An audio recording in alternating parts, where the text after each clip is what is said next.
अस्सलामुअलैकुम दोस्तों।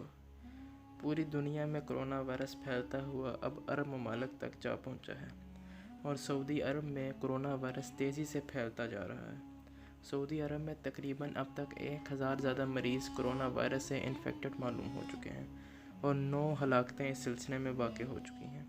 पहले इस सूरत हाल में लोगों को कोरोना वायरस से बचाने के लिए सऊदी इंतज़ामिया ने मक्का और मदीना को जुज़वी लॉकडाउन किया था, लेकिन कल इस सूरत हाल के पेश नज़र सऊदीया के बादशाह शाह सलमान बिन अब्दुल अज़ीज़ ने मक्का, मदीना और रियाज़ में मुकम्मल तौर पर लॉकडाउन का ऐलान कर दिया है और कर्फ्यू लगा दिया है। इस सिलसिले में वहाँ के रिहायशी और पूरी दुनिया के मुसलमान बहुत परेशान हैं, क्योंकि लोगों को मस्जिदुल हराम और मस्जिद नबवी सल्लल्लाहु अलैहि वसल्लम में जाने नहीं दिया जा रहा, जहाँ इन 2 मसाजिद में लाखों का मजमा हुआ करता था और लोग 5 वक्त की नमाज़ पढ़ा करते थे।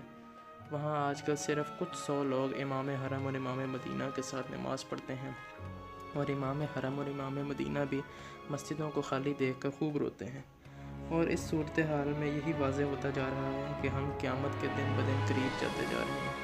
इस सिलसिले में सऊदी हुकूमत ने उम्रा भी बंद कर दिया है और इस साल हज के मामले में भी तशवीश का मामला है कि हज होगा भी या नहीं।